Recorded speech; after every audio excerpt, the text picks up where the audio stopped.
We got this USC at number 6 Oregon game that's coming up a little bit later on that day. Now, Oregon is 14.5-point favorite, and they should be, because USC is not the USC we saw 3 games ago. Starting 6-0, USC has lost 3 of its last 4, fired the defensive coordinator, and booked Riley's second 3-loss season in as many years at USC. Why is that important? Because Lincoln Riley never had a 3-loss season at Oklahoma.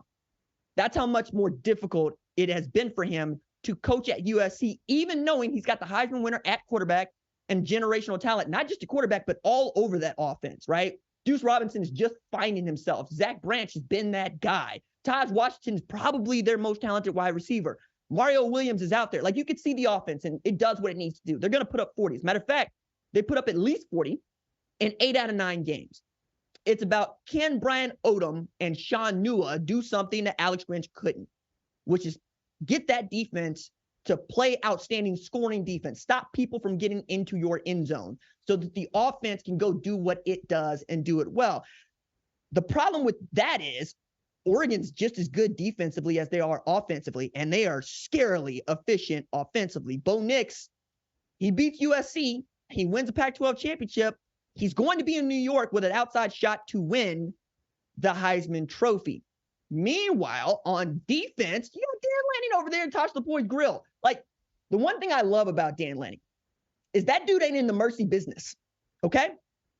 He's saying we play football, so I'm going to bloody you until the game is over. We are not letting up. We are going to score as often as we can, and we're going to take the ball away from you as often as we can. The good news for USC is I don't think Lincoln Riley would have it any other way.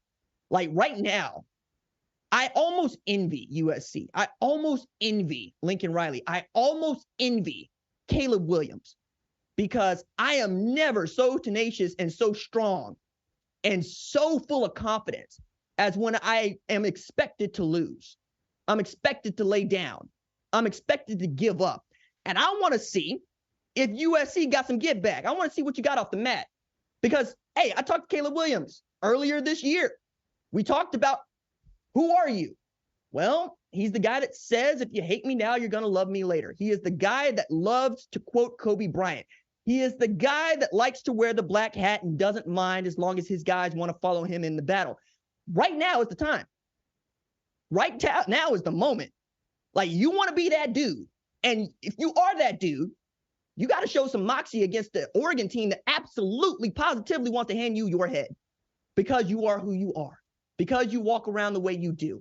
Lincoln Riley saying things like, there's going to be great defense played at this school, and we still got everything to play for. Maybe he believes it. I hope he believes it, because they're going to need every bit of that to go into Autzen. That's a tough place to play football. It's a tough place to play offensive football, and it's a tough place that is going to test you for the rest of what you have left, right? I can't wait for that. Like, I really am interested, not just to see if Dan Lanning absolutely wears them out, but what does USC do in response to the last 3 games? What does it do in response to losing to Utah? What does it do in response to losing to a Notre Dame team that we now think is just okay and not great? What does it do in response? That is going to be the question that I put before them, and the one that I can't wait to see them answer on Saturday night. I'm picking Oregon because I got to pick Oregon, because that's the smart thing to do, because, well, I think that they're balanced with Bucky Irving and Jordan James, and Tez Johnson has announced himself along with Troy Franklin. You've heard me wax poetic about Bo Nix, but man, it would be great if this was a good football game. And if it is, I will be the first person to tell you about it right here on Sunday for that show. But we will be live Saturday night following Washington and Utah to talk about the early morning games, the afternoon games, and get you set for what is going to be an outstanding night of football and what the rankings is going to look like the day after. If you like what you've seen, consider subscribing to the #1 college football show on YouTube, the Fox Sports app, or wherever you get your podcast.